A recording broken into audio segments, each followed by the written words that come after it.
Ladies and gentlemen, welcome back to the Driveway Engineer. I'm JR. I'm here at Lucky Self-Serve. I'm going to flip you around. I'm on a bit of a mission today. You guys probably saw, maybe you didn't, I don't know. The Mercedes engine in my Toyota has a crackhead. I actually found a ALH TDI laying on the ground at the junkyard. Well, it's not laying on the ground. It's ready to be pulled, which consists of 2 mount bolts, and it falls right out the bottom. And I was really wanting to go that way because people threw around numbers like 200 horsepower or whatever. Then I thought back to the numbers they threw around for the OM617, and I went looking a little deeper, and I found exactly one swap video where a guy had ALH with a tune and some injector nozzles and an aftermarket turbo, and it's pretty mild build. They made like 115 of the tire, like 230 foot-pounds of torque. It was basically what my OM makes for power, and an additional, I don't know, 15-20 foot-pounds of torque. So strong argument against that. Go through all that just to gain nothing, really. So I went back. Look at that. Something you don't see every day. I went back to the idea of maybe trying to fix my OM617. And I really, let me pause you while I open this hood here. All right, there's a little bit too much snow. I'm gonna hold this up. This one's intact, 100%. You'll probably see the other video first. There's another video, me in another yard. One of the benefits of me walking around all the time in these junkyards and making these videos is I have a mental inventory of who has what and where. So I knew that this was out here already. I wasn't sure if it was still intact, but it is. So I'm going to come back tomorrow. I'm going to pull this, and you guys will see that, and then I'll brush the snow off. I'm not really equipped to do that today. But I'm going to go over real quick. Right now, my OM617 is running on drain oil from my mother-in-law's van and old tractor fluid, old hydraulic fluid from my tractor. And that's it. Like, I didn't filter it, I didn't centrifuge it, I didn't do anything. I dumped it in a tank. I'm like, oh, I'm out of diesel. I dumped it in a tank, started it up, it runs. That is a strong argument in favor of this engine. Being down 15 foot-pounds, 20 foot-pounds I can live with. Same power. This time around, I'm definitely going to do all the things. But, yeah.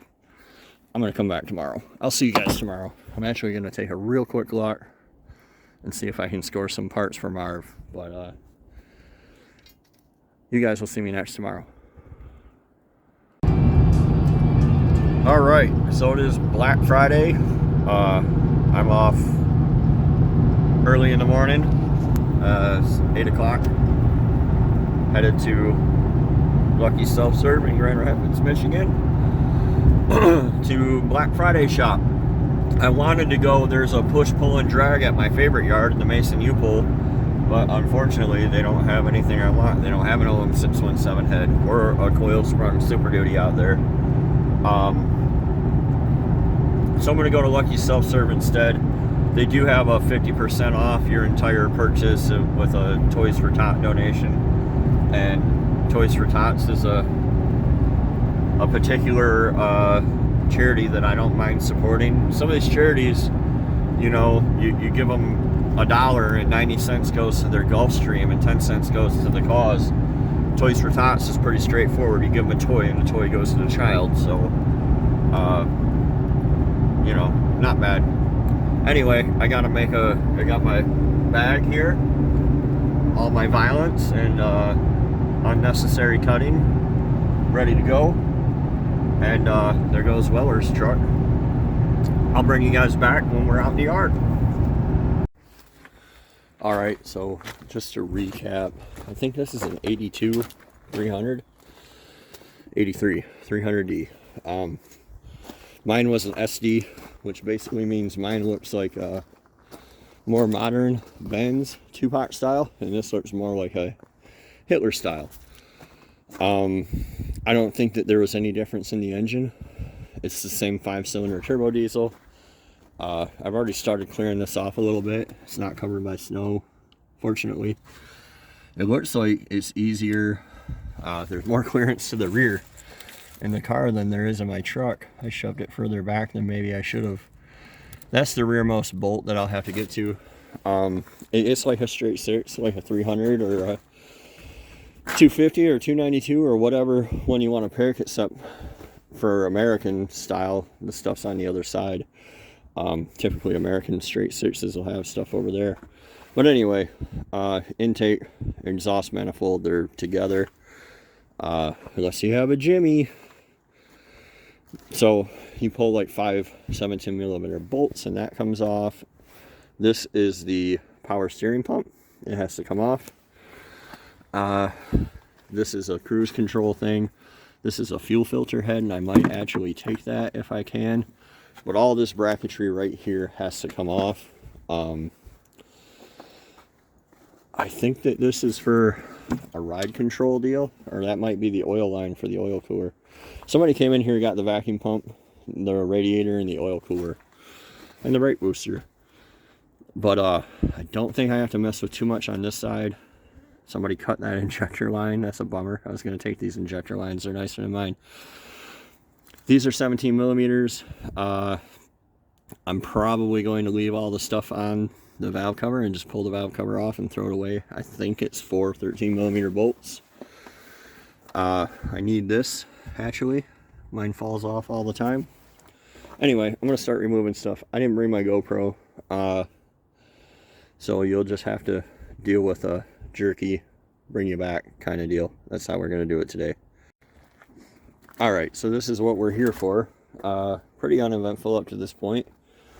There's a bracket here for the air cleaner. It's the only thing that I had to cut. This is ready to come off.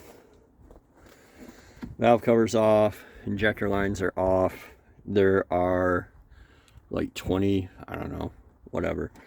This is why I didn't want to mess with it. This timing chain, there's no cover. So you have to, like, on my truck, I'll have to hold this up and keep it in place and keep tension on it down to the crank pulley. Otherwise, if it drops and skips its tooth, it'll be hell to pay. So, you know, it's not like you can just pull the cover and line it up dot to dot. It's a pain in the dick. But whatever. There's 1, 2 Allen bolts down inside there that maybe you can see and maybe you can't. There's like 3 out here too. And then there's a bunch of these triple squares. And then the big MFer is ready to come off. I'll probably just unbolt this valve cover or this timing gear. I think you have to take the cam towers off. I think you have to pull the whole cam off. I don't know. I'll bring you guys back when it's done though. Alright, so we're 90 minutes into this, and I'm reevaluating my life choices. You know how they say that like everything you've ever done in your life has led you to this exact moment? I'm not sure what I've done that led me to spending Black Friday in 2022 out here pulling ahead from a 45-year obsolete Mercedes diesel engine to put into my long gone, nobody's ever even seen one, remembers they existed 4Runner, but here we are. Everything's ready except for the Allen bolts that I'll inevitably forget. There's one, there's one, there's 2 in there. But this bolt is stripped, and I did that because I was incorrectly removing things. You have to, in order to remove the cam tower, you have to remove the rockers. In order to remove the rockers, I thought you had to pull these bolts, but you don't. They just go around it. So I was in there on an angle with my triple square, which is what this bit is called. That you might think is a Torx, but it's a triple square. I was in there at an angle and I stripped that bolt out. I do have a grinder here. I did forget my good battery. I'm gonna actually remove this intake manifold and see if I can get to it with my grinder. I don't know what else to do. I went ahead and pulled every other bolt to make sure that I didn't have the same problem again anymore. But yeah, that's where we're at right now. Good times. All right, so I got it off. It was a struggle. Had to cut that bolt. I don't know if you guys can see. Had to cut that bolt head off. It went really easy with my new Milwaukee grinder. Turbo line, should have unhooked that. Didn't know where the bolt was, so I unhooked it from the oil filter. Timing chain, cut it.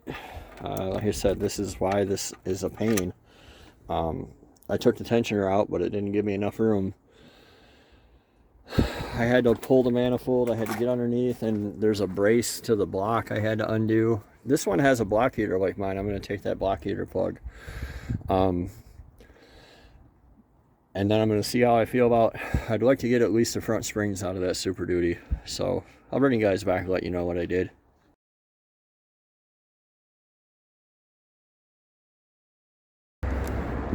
Alright, so every time I come here it's a little bit of a debacle. They charge me $68 plus tax. I took the head and the cam. They said every time I come here we kind of go, I had the same problem with my Power Stroke head where they were trying to charge me for a head with camshafts. I'm like, there's no cam in this head, because in their computer it comes up as a head complete, because they're focused on the bulk of vehicles nowadays having a dual or at least a single overhead cam. So this was the same. In anticipation, I brought the cam with me, and sure enough they're like, yeah, we're gonna charge you for head complete. And then the guy was like, oh, I had to charge you for a head and a cam. I'm like, oh, no. So anyway, a little bit of back and forth, a little bit of people skills. I'm out the door for $70. I went and tried to get the springs out of the Super Duty. It's sitting on the radius arms, like the tire's on the radius arms, so the spring's holding the whole thing up, and I just don't feel like pulling that A-frame over there. There's a local guy to me that parts out Super Duties. I know he wants $100 for a set of rear springs. I don't have a problem with buying my way out of stuff. I came out here to pull this head because I can't buy my way out of it. Like, it's just, I'm not paying $800 for a bare, unchecked OM617 head. So, you know, $70 I'm in for. Anyway, you know, sometime over the winter, I'm actually going to do all the things like I said. I'm going to take it to the machine shop. I'm going to have it magnafluxed and make sure I don't have a repeat failure. So hope you guys enjoyed Black Friday shopping with me, and I'm gonna go drink my Gatorade and take a shower, maybe give Peanut a bath, and we'll see you next time on The Driveway Engineer. Thanks for watching.